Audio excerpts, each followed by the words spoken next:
तेजी के साथ। 12 होल 1/2%। मैंने कई बार रटवा रखा है आप लोगों को कि 12.5% की फ्रैक्शन वैल्यू कितनी होती है। इतनी बार करा देंगे ना आप लोग को इतनी बार करा देंगे मैथमेटिक्स में, मतलब बैंकिंग की जितना सिलेबस है ना उसमें कुछ बचेगा नहीं। इतनी बार सुबह सुबह कर चुके हो, सब रटा रहेगा आपको ऑटोमेटिकली। तो 12.5% की फ्रैक्शन वैल्यू कितनी होती है बच्चों? इसकी वैल्यू होती है 1/8। तो 8 से इसको डिवाइड करना सिर्फ आपको, राइट? यानी कि आंसर इज 11115 होगा आंसर, कि 1105 होगा आंसर? क्या होगा इसका आंसर बच्चों? 115 या 1105?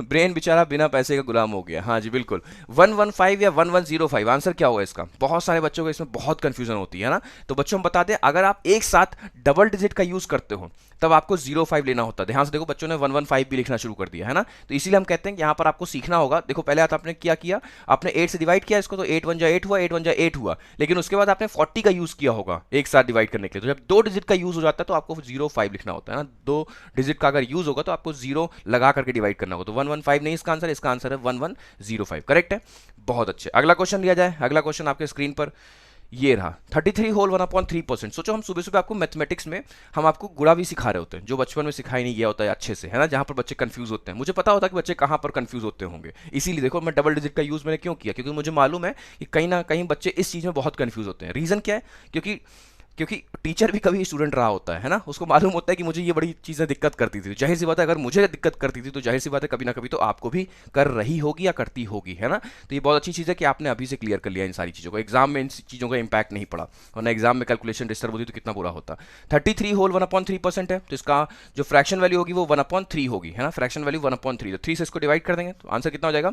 3 1 जा 3 हो गया, ठीक है। अब देखो डबल डिजिट का यूज हो रहा है ना, 3 1 जा 3, अब डबल डिजिट यानी कि 0 लगा दो। 3 7 जा 21 हो गया, 2 4 बचा, 3 8 जा 24, यानी कि answer is 1078। Correct, 1078, answer is 1078। अगला क्वेश्चन लिया जाए। अगला क्वेश्चन आपके स्क्रीन पर ये रहा, जल्दी से आंसर करें। 682 प्लस 190, तेजी के साथ, तेजी के साथ, तेजी के साथ, समय नहीं बर्बाद करना है। 682 प्लस 190, 682 प्लस 190। अप्रोच क्या है? सबसे पहले आप 200 जोड़ दो, यानी कि 600 में 200 जोड़ो कितना होगा? 800, 882 हो गया, 10 घटा दो। 882 में से 10 घटाओगे कितना हो जाएगा? 872। खत्म, कुछ नहीं, कहीं नहीं, कोई पेन और पेपर का यूज करना ही नहीं है। देखो 190 जैसे इतने ट्रिपल डिजिट के सम को आप कितने इजीली परफॉर्म कर रहे हो, है ना।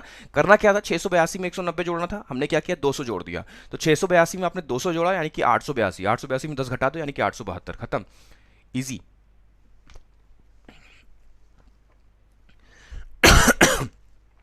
अगला क्वेश्चन लिया जाए, बहुत अच्छे। अगला क्वेश्चन आपके स्क्रीन पर ये रहा, तेजी के साथ। 74 इंटू 6 है। अब क्या करेंगे? अब तो यहां पर कोई भी शॉर्ट ट्रिक काम कर ही नहीं रही है ना। यानी कि ऐसा भी नहीं कि 74 किसी नंबर का डबल है जिसका टेबल हमको याद हो। तो 74 इंटू 6 करना है, कैसे किया जाए? अब आपको जूम करके देखना होगा। 74 को अगर आप जूम करके देखोगे तो आपको क्या दिखेगा? ये लिखा हुआ है 70 प्लस 4 लिखा हुआ है, मन में करना है ना। तो पहले आप क्या करोगे? आप पहले करोगे 70 को 6 से मल्टीप्लाई कर दो, है ना। 6 7 जा कितना हो गया बच्चों? अगर आपने 70 को 6 से मल्टीप्लाई कर दिया तो वैल्यू होगी 420। क्लियर है? फिर उसके बाद 4 को अगर आप 6 से मल्टीप्लाई करोगे तो 24 हो गया। तो 420 और 24 को सम करना कितना आसान हो चुका है ना। कितना आसान है, 420 में 24 जोड़ दो कितना हो जाएगा? 444।